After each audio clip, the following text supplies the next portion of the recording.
Hello बच्चों, देखिए हम लोगों ने जो सीरीज स्टार्ट करी हुई है ना। तो इसमें कुछ क्वेश्चंस हम लोग डिस्कस कर रहे हैं। काफ़ी इंपॉर्टेंट बच्चों सीरीज़ आप लोगों के लिए है ना। यूपी का आप लोगों का फार्मासिस्ट का एग्ज़ाम है 21 जून को। तो इसके लिए ये सीरीज़ है, इसमें मैंने बहुत सारे वीडियोज़ अपलोड कर दिए, बहुत सारे क्वेश्चंस बच्चों मैंने अपलोड कर दिए। इसमें तो काफ़ी जो इंपॉर्टेंट सीरीज़ तुम्हारे रहने वाली है। ओके, ठीक है। यूपी के एग्जाम के लिए तो इंपॉर्टेंट है ही, बाकी और जितने भी आपके अपकमिंग गवर्नमेंट फार्मासिस्ट के एग्जाम है, चाहे तुम्हारा स्टेट लेवल का एग्जाम है या फिर सेंट्रल लेवल का, सभी के लिए बच्चों क्वेश्चंस इंपॉर्टेंट होते हैं। बाकी टेस्ट सीरीज और क्रैश कोर्स जो है फार्मा एमसीक्यू ऐप पर अवेलेबल है, लिंक वीडियो के डिस्क्रिप्शन बॉक्स में। ओके, देखो क्वेश्चन है ओपियम एल्कलॉइड्स अगर इन कॉम्बिनेशन विद, है ना। तो ओपियम एल्कलॉइड्स जो होते हैं वो किसके कॉम्बिनेशन में पाए जाते हैं? Meconic acid, quinic acid, tropical lysergic acid. तो ये मिकोनिक एसिड होता है, ध्यान रखना है, काफ़ी इंपॉर्टेंट क्वेश्चन है। Enzyme oxidase is present in, तो ऑक्सीडेज एंजाइम जो होता है ये अकेशिया जो होता है, Indian gum, gum acacia, acacia arabica leguminosae families की होती है। तो इसमें जो होता है ऑक्सीडेज पर ऑक्सीडेज, ये एंजाइम्स प्रेजेंट होते हैं अकेशिया में, है ना। तो आपका आंसर जो है ऑप्शन बी करेक्ट हो जाएगा। Ergot obtain from natural source is, ergot का जो सोर्स होता है बच्चों, dried sclerotium of the fungus claviceps purpurea in the ovary of rye plant secale cereal, है ना। तो ये आप इसका सोर्स पढ़ते हो तो स्क्लेरोटियम होता है, dried sclerotium of the fungus. Okay, तो यहाँ पर देखो बच्चों ऑप्शन डी तुम्हारा बिल्कुल करेक्ट हो जाएगा। The structure of hyoscyamine can be differentiated by presence of dash in hyoscine. Hyoscine और हायोसाइमिन का स्ट्रक्चर बच्चों एक ही जगह पे डिफरेंस है इनके स्ट्रक्चर में। देखो कह रहे लैक्टोन रिंग, देखो लैक्टोन रिंग तो प्रेजेंट नहीं होता, चाहे वो हायोसिन है चाहे फिर हायोसाइमिन है, क्योंकि ये जो है ट्रोपेन एल्कलॉइड्स में इनमें ट्रोपेन रिंग सिस्टम होता है। ओके, इपॉक्सी ग्रुप है, कार्बोनाइल ग्रुप या एस्टर ग्रुप। देखो इनमें जो है structure of hyoscyamine can be differentiated by the presence of epoxy group in hyoscine. Okay, तो इपॉक्सी ग्रुप हो जाएगा। हायोसिन जो होता है जिसको स्कोपोलामिन कहते हो, जो मोशन सिकनेस में हम लोग पढ़ते हैं, हायोसिन या स्कोपोलामिन ड्रग ऑफ चॉइस, तो मोशन सिकनेस के लिए। ओके बच्चों, तो इसमें इपॉक्सी ग्रुप होता है ना, at the C6 C7 position of its tropane ring. Okay, हायोसाइमिन में ये इपॉक्सी ग्रुप नहीं होता, ध्यान रखना है। हायोसिन और हायोसाइमिन का स्ट्रक्चर कहाँ पर डिफर करता है? क्या एंटीडोट ऑफ ऑर्गेनोफॉस्फोरस कंपाउंड की पॉइजनिंग में जो एंटीडोट होता है वो आपका पैरालिडोक्साइम होता है ना। ये क्वेश्चन भी कई बार हमारे एग्जाम में रिपीट हुआ है, ठीक है। पैरालिडोक्साइम यूज़ करेंगे। बाकी फाइसोस्टिग्मीन जो है आपका रिवर्सिबल एंटीकोलिनेस्ट्रेज में आता है, फाइसोस्टिग्मीन, नियोस्टिग्मीन। ओके, बाकी ट्यूबरक्लोराइन। तो आपका जो है पैरालिडोक्साइम करेक्ट हो गया, ऑप्शन बी।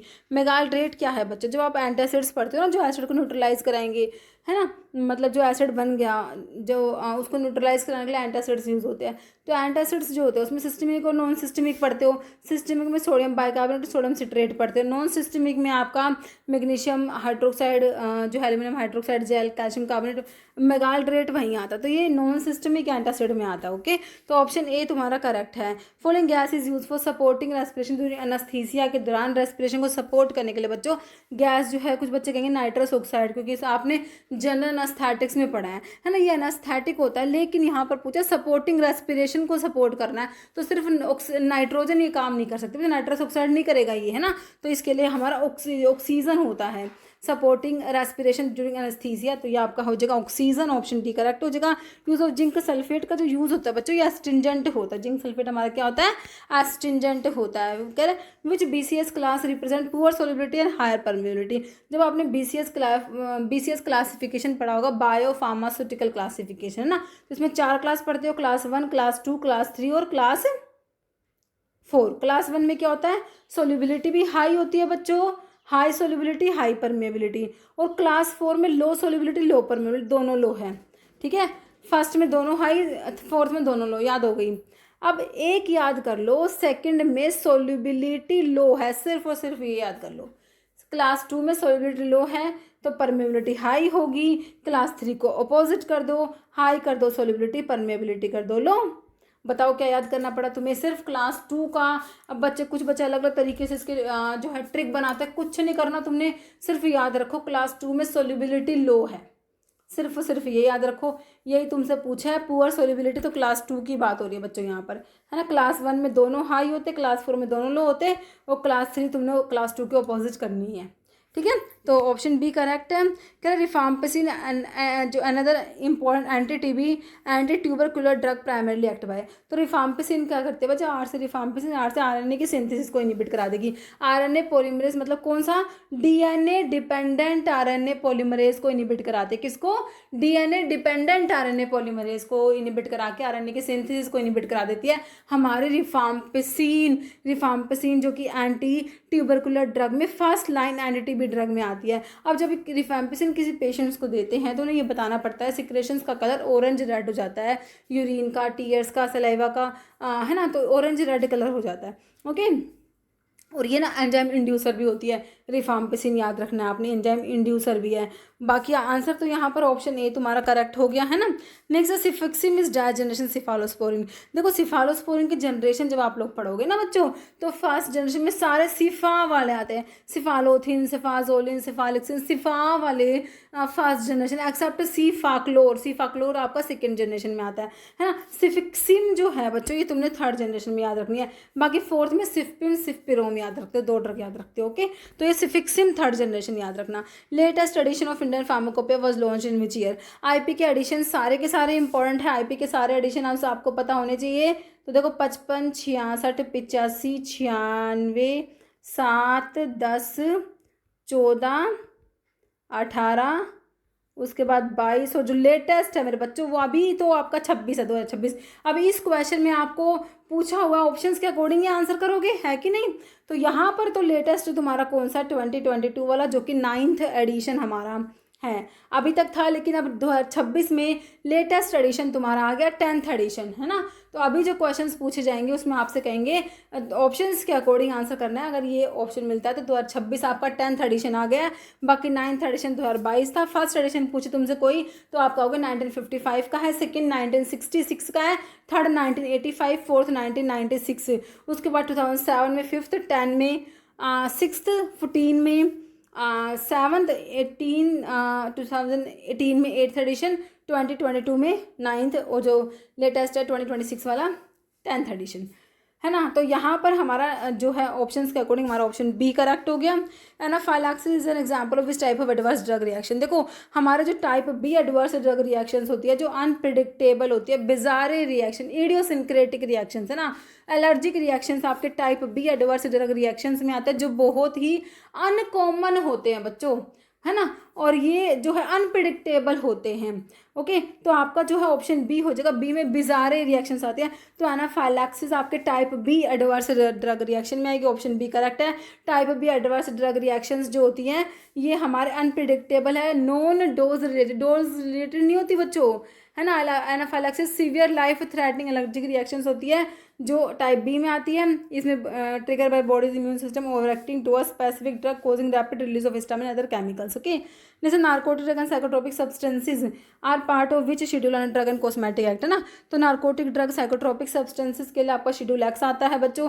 शेड्यूल सी में बायोलॉजिकल एंड स्पेशल प्रोडक्ट्स आते हैं, एच में प्रिस्क्रिप्शन ड्रग के लिए है, एम में जीएमपी आप लोग पढ़ते हो, एम को देखते हैं आपको समझ आ जाना चाहिए, है ना। बाकी शेड्यूल्स में ए से एप्लीकेशन, बी से आप फीस याद रखते हो, है ना, ए से एप्लीकेशन, सी में बायोलॉजिकल एंड स्पेशल प्रोडक्ट्स हो गया, है ना। डी में drug exempted from certain provision applicable to imports exemptions है, और एक होता है बच्चों के, उसमें manufacturing drug exempted from certain provision applicable to manufacturing से एग्जाम्पशन है, ठीक है। तो शेड्यूल्स काफ़ी इंपॉर्टेंट है और बिल्कुल सिंपल सा इजी सा क्वेश्चन शेड्यूल्स का आता है, तो आपको आना चाहिए। But the purpose of schedule M of the drug and cosmetic rules in India, तो मेरे को अभी तुमको बताया एम में जीएमपी आप लोगों को आता है ना। तो देखो regulating the import of pharmaceutical, setting pricing control, या तुम्हारा establishing good manufacturing practices for pharmaceutical से शेड्यूल एम में आता है बच्चों। इंसुलिन क्या है, इंसुलिन एक प्रोटीन है जो कि अमीनो एसिड से मिलकर बना हुआ होता है।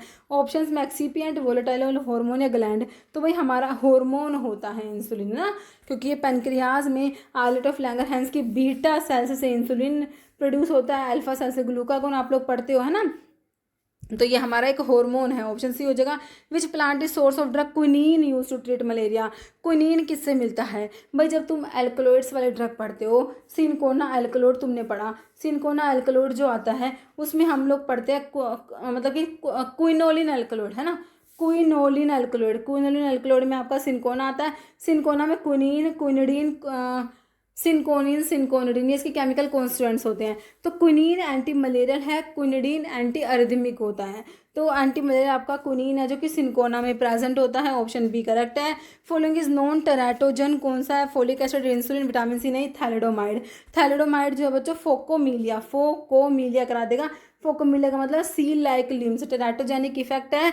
देखो टेराटोजेनिसिटी की डेफिनेशन पे क्वेश्चन बनता है। टेराटोजेनिसिटी क्या होती है?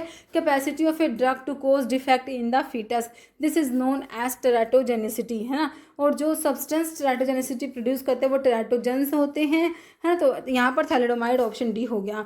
विच government agency in India is responsible for granting licence for manufacture of pharmaceutical products के मैन्युफैक्चरिंग के लिए जो लाइसेंस कौन ग्रांट करता है?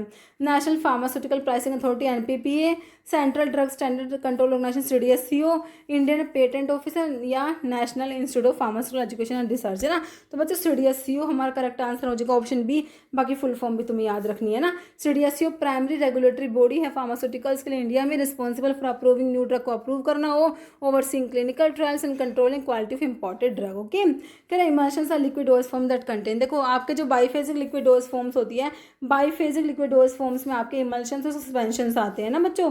तो देखो इमल्शंस में दोनों फेज लिक्विड है, सस्पेंशन में एक फेज सॉलिड है और दूसरी लिक्विड होती है। ये बात रखना। देखो मोनोफेजिक में तो आते नहीं है, only one solvent that dissolve drug particle, solid drug तो है ही नहीं। बाइफेजिक डोज फॉर्म जिसमें दो इमिसिबल लिक्विड है, ऑप्शन डी करेक्ट हो जाएगा।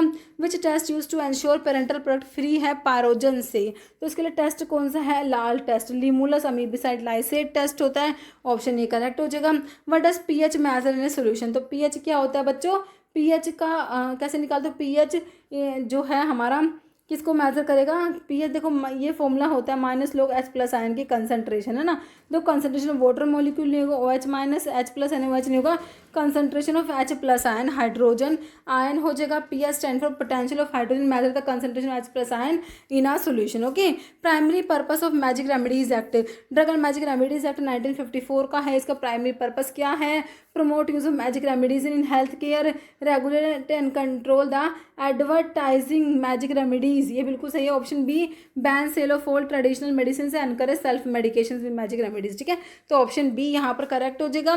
Following is associated with control of pricing of drug, drug के प्राइस को कंट्रोल करना। तो ये डीपीसीओ में ड्रग प्राइस कंट्रोल ऑर्डर, नाम से पता लगा drug price control order DPCO, है ना। तो यहाँ पर जो है देखो ये ANDA क्या है? ANDA एब्रीविएटेड जो न्यू ड्रग एप्लीकेशन जो होता है ना वो है ये DBSM, बाकी TGA।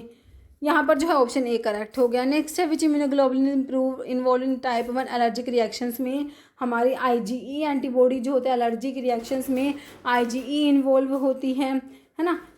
IgG कौन सी होती है? जो प्लेसेंटा को क्रॉस करती है। सीरम में सबसे ज़्यादा कंसंट्रेशन में IgG प्रेजेंट है, हाफ लाइफ सबसे ज़्यादा IgG की होती है, याद रखना है। और प्लेसेंटा को क्रॉस कौन सी कर रही है? IgG क्रॉस करती है प्लेसेंटा को, ध्यान रखना है। IgA सिक्रेशंस में प्रेजेंट है, जैसे कि टीयर्स में, सलाइवा में, कोलोस्ट्रम में IgA प्रेजेंट है। IgM प्राइमरी इम्यून रिस्पॉन्स के लिए रिस्पॉन्सिबल IgM पेंटामर की फॉर्म में है, मोलिकुलर वेट सबसे ज़्यादा है। ये सारी बातें याद रखनी है। नेक्स्ट है broncho dilator use in asthma therapy work by, broncho dilator bronchi को डायलेट कराएंगे, है ना। तो रिड्यूस कराएंगे म्यूकस को प्रोडक्शन, रिलैक्स कराएंगे ब्रोंकस स्मूथ मसल्स को, ऑप्शन बी करेक्ट हो गया तुम्हारा बच्चों। यहाँ पर pilocarpine drug that act on peripheral nervous system is commonly used to treat, pilocarpine cholinomimetic alkaloid होता है एज अ मियोटिक ग्लूकोमा के ट्रीटमेंट में इसको यूज़ करते हो। तो कहाँ पर यूज़ होगा? तुम्हारे ग्लूकोमा के लिए, है ना। तो यहाँ पर बच्चों ऑप्शन जो है हमारा ग्लूकोमा करेक्ट होगा, है ना, ऑप्शन सी होगा। नेक्स्ट है which type of muscle tissue is involuntary and found in the wall of the hollow organ, है ना। तो कौन सा मसल टिश्यू होता है जो इनवॉल्यूंट्री मसल्स हैं और walls of the hollow organ में पाया जाता है? स्ट्रिएटेड मसल्स, है ना। तो स्ट्रिएटेड तो तुम्हारे स्केलेटल मसल्स जो होते हैं, है ना, उनमें स्ट्रिएशंस होते हैं, है ना। बाकी स्मूथ मसल्स जो होते हैं स्मूथ होते हैं, ये नॉन स्ट्रिएटेड होते हैं, इनमें स्ट्रिएशंस भी नहीं होते।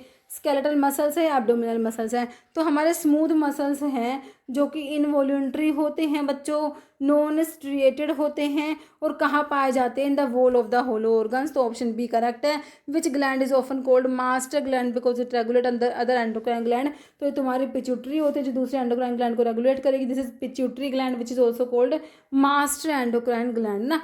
थायराइड ग्लैंड जो है इसकी हार्मोन T3 T4 और कैल्सिटोनिन जो है पैराफोलिकुलर सेल सी सेल्स जो थायराइड ग्लैंड की वहाँ से रिलीज होता है, ठीक है, जो कैल्शियम के लेवल को रेगुलेट करेगा, कम करा के रखता है। ओके, पीनल ग्लैंड से मेलाटोनिन जो है ये प्रोड्यूस होता है। बॉडी का सर्केडियन रिदम से स्लीप वेक साइकिल जो होती है उसको कंट्रोल करने का काम आपका मेलाटोनिन हार्मोन का होता है, जो कि पीनल ग्लैंड का है। ओके, एड्रिनल ग्लैंड जो है बच्चों ये हमारी किडनी के ऊपर प्रेजेंट होती है। ओके, हमारे पास कितनी किडनी है बच्चों?